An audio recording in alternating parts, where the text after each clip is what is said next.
Good morning. Class 12 के लिए chemical kinetics का ये लेक्चर नंबर 16 है, जिसमें आप थ्योरी पढ़ेंगे। कोलिजन थ्योरी से आप क्या समझते, उसमें कुछ छोटा मोटा टर्म आएगा वो। उसके बाद अंतिम क्लास है जिसमें आप एक्टिवेटेड कॉम्प्लेक्स थ्योरी और कैटलिस्ट के बारे में थोड़ी सी जानकारी प्राप्त करेंगे। ये दो टॉपिक आपको जानना है, कोलिजन थ्योरी और एक्टिवेटेड कॉम्प्लेक्स थ्योरी। एक एक करके आप ध्यान से देखें। किसी भी केमिकल रिएक्शन में मान लेते हैं ए का कन्वर्शन बी में हो रहा, ए को नाम देंगे रिएक्टेंट, बी को नाम देंगे प्रोडक्ट। हर रिएक्टेंट को प्रोडक्ट में कन्वर्ट होने के लिए एनर्जी चाहिए। किसी रिएक्टेंट को कम एनर्जी चाहिए, थोड़ा सा एनर्जी दीजिएगा वो प्रोडक्ट में कन्वर्ट हो जाएगा। किसी रिएक्टेंट को काफी ज्यादा मात्रा में एनर्जी दीजिएगा तब वो प्रोडक्ट में बदलेगा। मतलब दुनिया के हर रिएक्टेंट को प्रोडक्ट में कन्वर्ट होने के लिए एनर्जी चाहिए। कहीं एनर्जी कम लगता, कहीं एनर्जी ज्यादा लगता। तो यहां से एक थ्योरी, किसी भी रिएक्टेंट में डाली गई वह एक्स्ट्रा एनर्जी, ऊपर से देना है एनर्जी, चाहे आप हीट करके दें या जिस रूप में दें, जिस किसी भी सोर्स से। तो जब एनर्जी देने के बाद रिएक्टेंट का परिवर्तन प्रोडक्ट में हो जाता, उस मिनिमम एनर्जी को हम नाम देंगे एक्टिवेशन एनर्जी। हिंदी में कहलाएगा संक्रियन ऊर्जा। ये हिंदी में कहलाएगा संक्रियन ऊर्जा। और यहीं पर एक पॉइंट ध्यान दीजिएगा, हर रिएक्टेंट की भी अपनी एक एनर्जी होगी। इसको हम नाम दे दें एनर्जी ऑफ रिएक्टेंट ER। इसको नाम दे दें एक्टिवेशन एनर्जी। दोनों को जोड़ दीजिए तो याद करें ये हो गया। इसको नाम देंगे थ्रेशहोल्ड एनर्जी। हिंदी में ये कहलाएगा देहली ऊर्जा। Is equal to energy of reactant plus activation energy. Activation energy और इसी के सम को हम लोग नाम देंगे थ्रेशोल्ड एनर्जी। मतलब ET is equal to ER plus EA। और इसको ऐसे भी लिख सकते EA is equal to ET minus ER। मतलब थ्रेशोल्ड एनर्जी में जब रिएक्टेंट के एनर्जी को घटा देते तो जिस चीज की प्राप्ति होगी उसे क्या नाम देंगे, एक्टिवेशन एनर्जी। मतलब इसको ग्राफिकली एक बार और देख लें। ये हो गया एक्स एक्सिस, वाई एक्सिस, ये हो गया रिएक्शन कोऑर्डिनेट, जो हमारा रिएक्शन हो रहा उसका कोऑर्डिनेट, और ये हो गया एनर्जी। याद कीजिए, मान लेते हैं रिएक्टेंट की एनर्जी इतनी है, मतलब ये हो गया ER।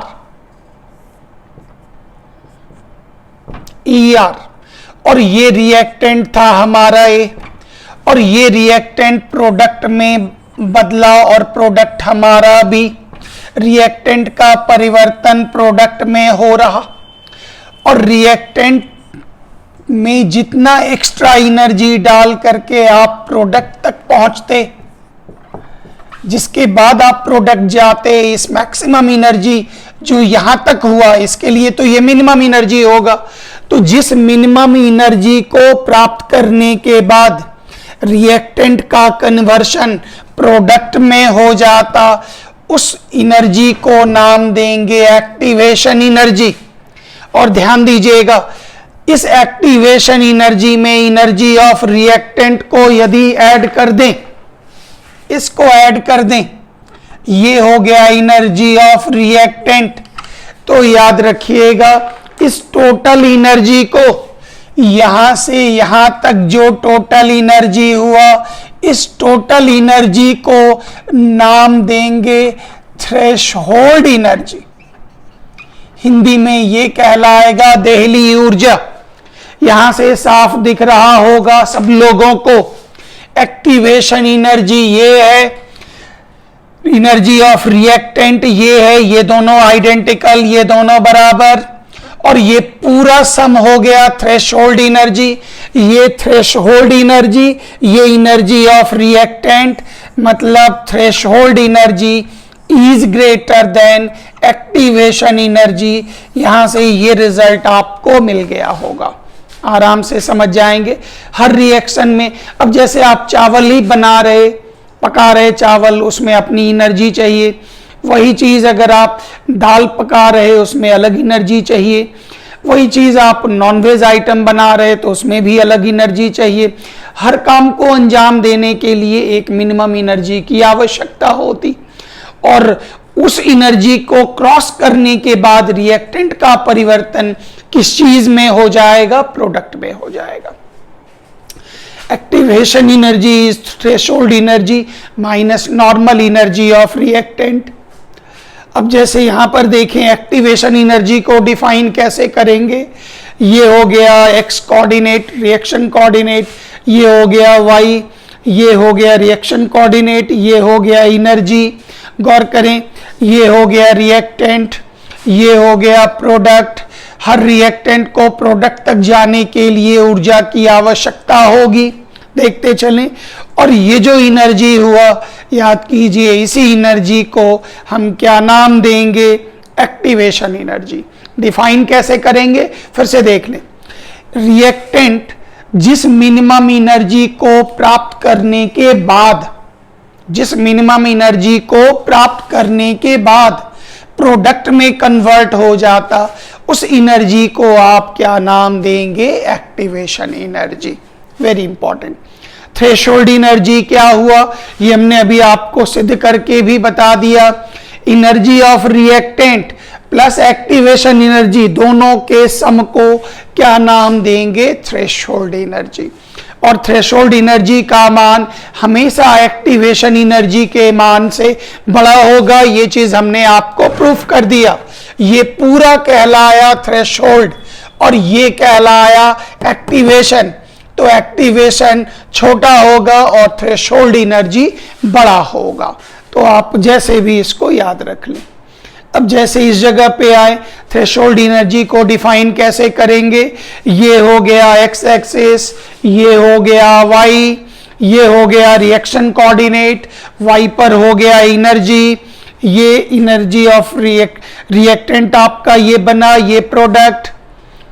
अब गौर करिएगा, अब यहां से लेके यहां तक टोटल, मतलब फिगर में याद कीजिए, energy of reactant, activation energy, इस पूरे सम को आप क्या नाम देंगे? Threshold energy. उम्मीद है इन दोनों का कॉन्सेप्ट क्लियर हो गया होगा। इसको क्या कहते हैं, ये पॉइंट आपका क्लियर हो गया होगा। आगे बढ़े। अब हमारे पास कोलिजन थ्योरी है। इस थ्योरी के बारे में जरा पॉइंट आपको बताते हैं, ध्यान से देखें। कोलिजन थ्योरी क्या कहता है, इस थ्योरी को समझने की कोशिश करेंगे। What do you mean by collision theory? इस थ्योरी का नाम हो गया कोलिजन थ्योरी। कोलिजन वर्ड का मतलब आप फिजिक्स में भी जानते हैं, टक्कर। तो जैसे मान लेते हैं हमने एक कंटेनर लिया, इस कंटेनर में हमने रिएक्टेंट के मॉलिक्यूल को रखा, दिस इज द रिएक्टेंट, ए के मॉलिक्यूल को डाला। कोलिजन थ्योरी कहता है रिएक्टेंट के मॉलिक्यूल आपस में टकराएंगे, बर्तन की दीवार में टकराएंगे। जैसे जैसे रूम टेम्परेचर पर भी, और जैसे जैसे आप टेम्परेचर इंक्रीज करते जाएंगे, इसमें टक्कर की मात्रा, उसका मैग्नीट्यूड, उसमें एनर्जी चेंज बढ़ता जाएगा। तो थ्योरी कहता है एक रिएक्टेंट के मॉलिक्यूल आपस में टकराएंगे, बर्तन की दीवार पर टकराएंगे और इस दरमियान एनर्जी चेंज होगा। पॉइंट नंबर 1, केमिकल रिएक्शन के लिए मॉलिक्यूल्स का टक्कर जरूरी है। इस थ्योरी को नाम देते कोलिजन थ्योरी। नेक्स्ट पॉइंट कहता है कोलिजन फ्रीक्वेंसी हो गया जो किसी भी जगह पर यूनिट वॉल्यूम में पर सेकेंड 1 सेकेंड में जितने भी मॉलिक्यूल्स आपस में टक्कर करते हैं उसी को नाम देते कोलिजन फ्रीक्वेंसी। उसको हम लोग नाम देंगे कोलिजन फ्रीक्वेंसी, आवृत्ति। 1 सेकेंड में याद होगा तरंगों की संख्या को आवृत्ति कहते। तो यहां पर हो गया 1 सेकेंड में इकाई वॉल्यूम में जितने मॉलिक्यूल टक्कर मारते जिसकी संख्या काफी अधिक होती, 10 टू द पावर 25 से लेकर 10 टू द पावर 28 काफी अधिक होता है। कोलिजन फ्रीक्वेंसी का मान बाइनरी कोलिजन में दो अणुओं के टक्कर की संख्या काफी अधिक होती है। अब यहां पर जो मेन पॉइंट है वो ध्यान दीजिएगा, कहता है मॉलिक्यूल्स जो भी होते वो आपस में टकराते और बर्तन की दीवार पर टकराते। जो मॉलिक्यूल हमने लिया वो आपस में टकराएंगे। कोलिजन थ्योरी का फर्स्ट पॉइंट ध्यान दीजिएगा, मॉलिक्यूल्स आपस में टकराए। पूरा ध्यान से देखते जाइएगा, एनिमेशन बना हुआ है, खुद का बनाया हुआ, ताकि ये पता चले जो ये क्या काम हो रहा। मॉलिक्यूल्स आपस में टकरा रहे, मॉलिक्यूल्स बर्तन की दीवार पर टकरा रहे, और हर टक्कर में आप फिजिक्स में जानते हैं एनर्जी चेंज होगा, एनर्जी चेंज होगा। अब इस एनर्जी चेंज का टारगेट क्यों है? क्योंकि आपको पता है जो एक रिएक्टेंट को ए को पहुंचना है बी में, इस काम के लिए एनर्जी चाहिए।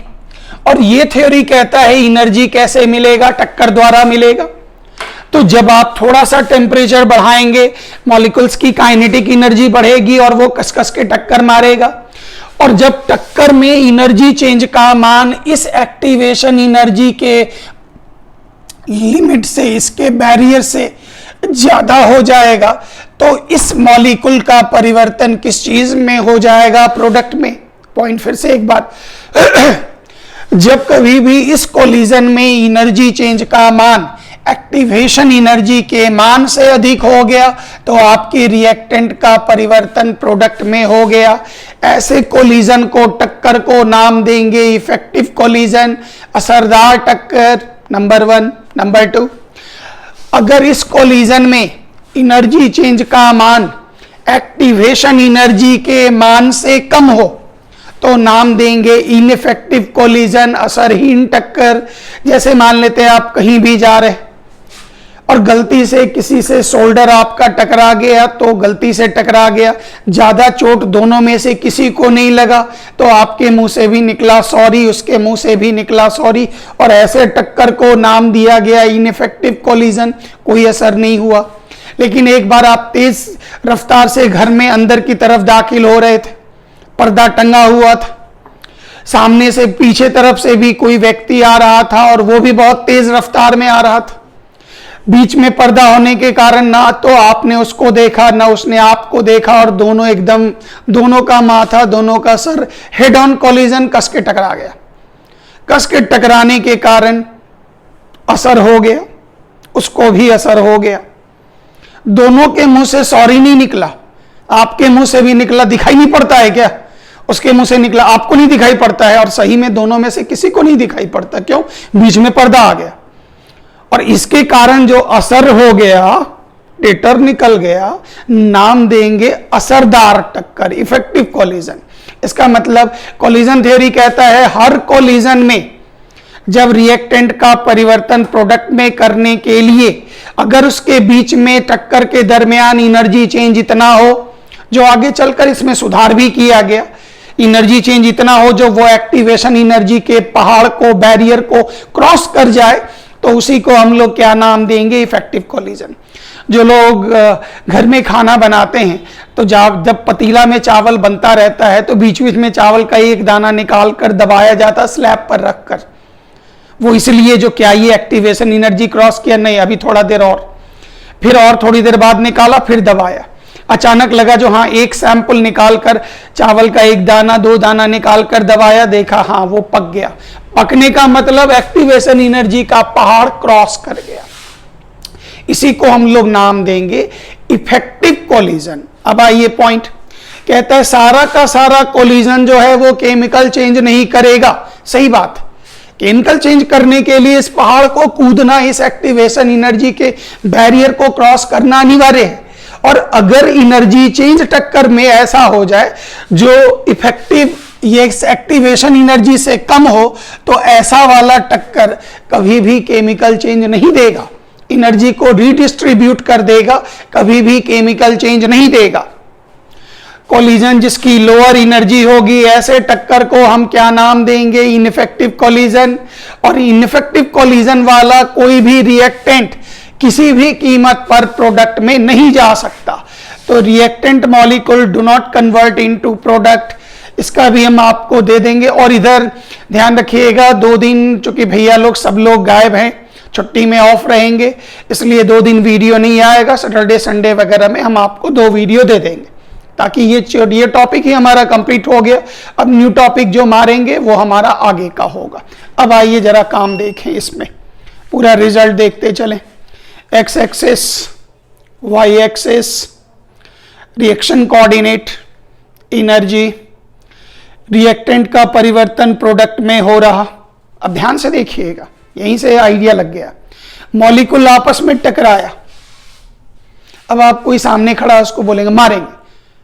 अब मारने में आप ऐसे टच कर रहे हैं तो उसको क्या होगा? तो कोलिजन में अगर एनर्जी चेंज कम हो गया तो गौर करिए, ये मॉलिक्यूल आया लेकिन इतना एनर्जी चेंज नहीं था जो क्रॉस कर सके, तो ये वापस रीडिस्ट्रीब्यूट एनर्जी करके वापस अपने जगह पे आ गया। ऐसे टक्कर को आप क्या नाम देंगे? इनफेक्टिव कोलिजन, असरहीन टक्कर। क्यों? क्योंकि इसमें रिएक्टेंट का परिवर्तन प्रोडक्ट में कभी भी नहीं होगा। फिर से आ जाइए,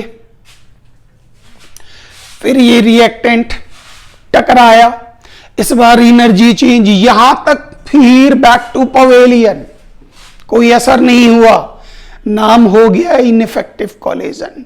फिर अगला पॉइंट, फिर रिएक्टेंट का परिवर्तन, पता चला फिर एनर्जी चेंज, मतलब यहां तक जितना भी टक्कर है उस सब को आप क्या नाम देंगे? Ineffective collision. क्यों नाम देंगे? क्योंकि रिएक्टेंट का परिवर्तन प्रोडक्ट में नहीं होता, कोई असर नहीं दिखता, इसलिए इसको नाम देंगे असरहीन टक्कर। इसमें कहता है जिस कोलिजन में एनर्जी चेंज ऐसा हो जो एक्टिवेशन एनर्जी के बैरियर को, उसके अवरोध, उसके लिमिट को क्रॉस कर जाए, उससे ज्यादा हो जाए, वो प्रोडक्ट में कन्वर्टेड होता चला गया। जैसे ये x y, reaction coordinate, energy, reactant, ये रहा रिएक्टेंट। जैसे ही ये आपस में टेम्परेचर इंक्रीज किए, मॉलिक्यूल एकदम बैंग कस के टकराया, ऑटोमेटिक है धड़ाम प्रोडक्ट में। और ऐसे टक्कर को आप क्या नाम देंगे? Effective collision. Effective collision. तो इफेक्टिव कोलिजन क्या हुआ? जिसमें एनर्जी चेंज एक्टिवेशन एनर्जी के बैरियर से ज्यादा एनर्जी रखता हो, वो सब प्रोडक्ट में कन्वर्ट हो जाएगा। लैंग्वेज, जो भी इफेक्टिव कोलिजन होगा उसके रिएक्टेंट का परिवर्तन प्रोडक्ट में हो जाएगा, प्रतिफल में हो जाएगा।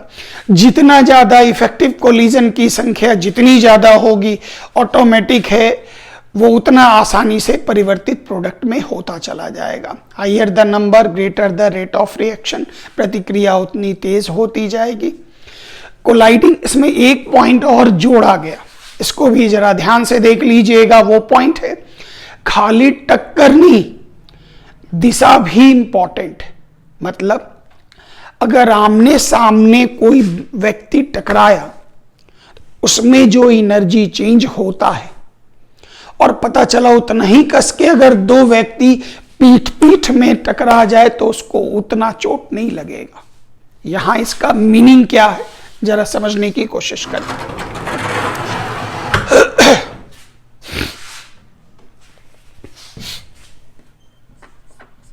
जैसे NO2 का 2 मॉलिक्यूल जुड़कर बना दिया N2O4, ध्यान दीजिएगा। और N2O4 के लिए स्ट्रक्चर ये बना, ये कोऑर्डिनेट बॉन्ड है, ध्यान दीजिएगा। अब ये हो गया NO2, चार्ज देकर इसका स्ट्रक्चर 3 इलेक्ट्रॉन बॉन्ड होता था। ये आप स्ट्रक्चर इनऑर्गेनिक में बता देंगे NO2 का। गौर करिए, एक स्ट्रक्चर बना कर दे रहे, ध्यान से खाली इसको समझने की कोशिश करेंगे तो ये फैक्टर आपका क्लियर हो जाएगा। चूंकि यहां N और N के बीच में बॉन्ड बन रहा, गौर से समझिएगा, तो अगर ये वन मॉलिक्यूल सेकेंड मॉलिक्यूल अगर आमने सामने टकराता है तो N और N के बीच में बॉन्ड बनने की प्रोबेबिलिटी ज्यादा है। मतलब दोनों की दिशा अगर इस प्रकार से हो तो जुड़कर प्रोडक्ट बनने की संभावना काफी ज्यादा है। लेकिन अगर पता चला इस तरह से मॉलिक्यूल अगर टकरा रहा हो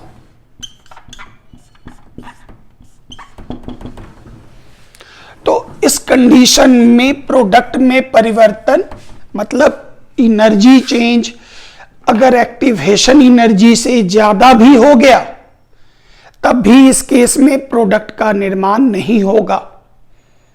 क्यों नहीं होगा?